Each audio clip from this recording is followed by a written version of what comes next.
L'agonie de la sémillante. Deuxième partie. La scène se passe dans le détroit de Bonifacio, aux abords des îles Lavezzi. Écoutons. Un homme encapuchonné que je voyais rôder depuis un moment autour de notre feu et que j'avais pris pour quelqu'un de l'équipage car j'ignorais qu'il y eût un berger dans l'île, s'approcha de nous craintivement. C'était un vieux lépreux, aux 3/4 idiot, atteint de je ne sais quel mal scorbutique qui lui faisait de grosses lèvres lipues, horribles à voir. On lui expliqua à grand-peine de quoi il s'agissait. Alors, soulevant du doigt sa lèvre malade, le vieux nous raconta qu'en effet, le jour en question, vers midi, il entendit de sa cabane un craquement effroyable sur les roches. Et ce fut le lendemain seulement qu'en ouvrant sa porte, il avait vu le rivage encombré de débris et de cadavres laissés là par la mer. Épouvanté, il s'était enfui en courant vers sa barque pour aller à Bonifacio chercher du monde. Fatigué d'en avoir tant dit, le berger s'assit et le patron reprit la parole. « Oui, monsieur, c'est ce pauvre vieux qui est venu nous prévenir. Il était presque fou de peur, et de l'affaire, sa cervelle en est restée détraquée. Le fait est qu'il avait de quoi. Figurez-vous 600 cadavres en tas sur le sable, pêle-mêle, avec les éclats de bois et les lambeaux de toile. Pauvre sémillante. La mer l'avait broyé du coup, et si bien mise en miettes que, dans tous ces débris, le berger Palombo n'a trouvé qu'à grand-peine de quoi faire une palissade autour de sa hutte. Quant aux hommes, presque tous défigurés, mutilés affreusement, c'était pitié de les voir accrochés les uns aux autres par grappes. Nous trouvâmes le capitaine en grand costume, l'aumônier son étole au cou, dans un coin, entre deux roches, un petit mousse, les yeux ouverts. On aurait cru qu'il vivait encore. Mais non. Il était dit que pas un n'en réchapperait. Ici, le patron s'interrompit. « Attention, Nardi !» cria-t-il, « le feu s'éteint !» Nardi jeta sur la braise 2 ou 3 morceaux de planches goudronnées qui s'enflammèrent, et Leonetti continua. « Ce qu'il y a de plus triste dans cette histoire, le voici. 3 semaines avant le sinistre, une petite corvette qui allait en Crimée comme la sémillante avait fait naufrage de la même façon, presque au même endroit. Seulement cette fois-là, nous étions parvenus à sauver l'équipage et 20 soldats du train qui se trouvaient à bord. Ces pauvres tringles n'étaient pas à leur affaire, vous pensez. On les amena à Bonifacio et nous les gardâmes pendant 2 jours avec nous à la marine. Une fois bien secs et remis sur pied, bonsoir, bonne chance. Ils retournèrent à Toulon, où quelque temps après, on les embarqua de nouveau pour la Crimée. Devinez sur quel navire? Sur la sémillante, monsieur. Nous les avons retrouvés tous les 20 couchés parmi les morts, à la place où nous sommes. Je relevais moi-même un joli brigadier à fine moustache, un blondin de Paris que j'avais couché à la maison et qui nous avait fait rire tout le temps avec ses histoires. De le voir là, ça me creva le cœur. Ah, Santa Madre! Là-dessus, le brave Leonetti tout ému secoua les cendres de sa pipe et se roula dans son cabas en me souhaitant la bonne nuit. Pendant quelque temps encore, les matelots causèrent entre eux à demi-voix. Puis, l'une après l'autre, les pipes s'éteignirent. On ne parla plus. Le vieux berger s'en alla, et je restai seul à rêver au milieu de l'équipage endormi. Encore sous l'impression du lugubre récit que je venais d'entendre, j'essayais de reconstruire dans ma pensée le pauvre navire défunt et l'histoire. Étudions quelques expressions et quelques mots. Encapuchonné, couvert d'un capuchon. Rôder, errer au hasard, vagabonder. La lèpre, c'est une maladie infectieuse et contagieuse due à un bacille.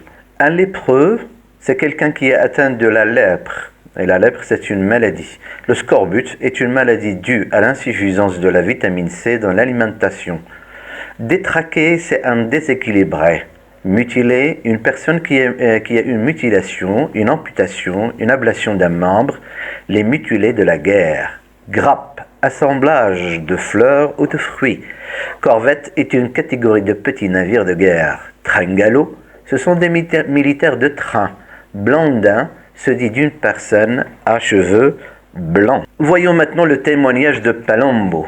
Qui est Palombo? Palombo est un berger. Comment est-il? Physiquement, c'est un vieux lépreux. Il est atteint d'un mal scorbutique. Au niveau caractère, c'est un personnage craintif, aux trois quarts idiot. Comment il était habillé, on ne sait que seulement qu'il était encapuchonné. Quelles sont les actions faites par Palombo? Donc au début, il rôdait, puis il s'approcha craintivement. Bien maintenant, que dit Palombo?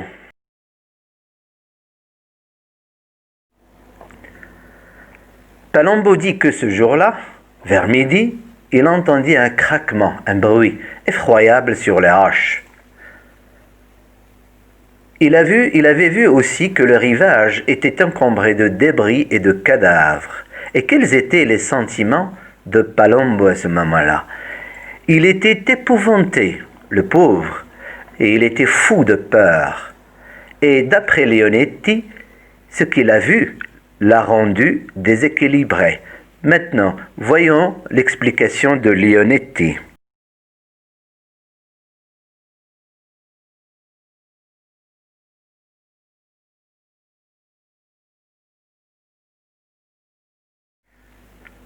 Pourquoi la cervelle de Palombo en était détraquée? Parce qu'il a vu 600 cadavres en tas sur le sable. De plus, ces cadavres étaient pêle-mêle avec les éclats de bois et de lambeaux de toile. Et pourquoi Leonetti a-t-il qualifié la sémillante de pauvre sémillante? Parce que la mer l'avait broyée du coup. Elle l'avait rendue en miettes, elle l'avait mise en miettes, tel un broyeur. Qu'est-ce qui montre l'atrocité de l'accident? Palombo n'avait trouvé de quoi faire même une palissade autour de sa hutte, tellement les morceaux étaient très petits, étaient bien broyés.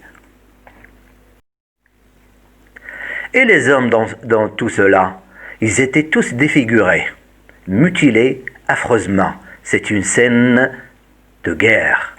Y avait-il des survivants? Non. Aucun. Il était dit que pas un n'en échapperait.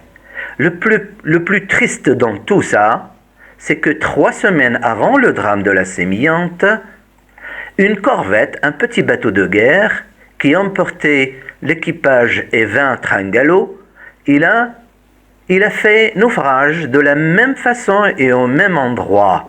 Et qu'est-ce qui est arrivé aux hommes?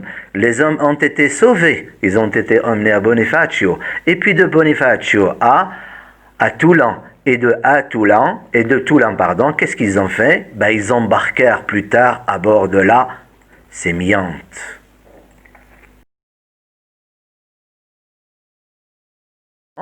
Quelques sentiments. Ceux d'abord de Palombo. Il s'approcha craintivement, la crainte. Et il était épouvanté, l'épouvante.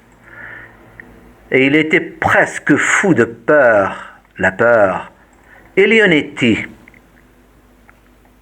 c'était pitié de les voir accrochés les uns aux autres. Il parle des morts, c'est de la pitié. Ce qu'il y a de plus triste dans cette histoire, la tristesse. Et le brave Leonetti, il était ému à la fin. Merci beaucoup et à la prochaine, Inch'Allah. Merci.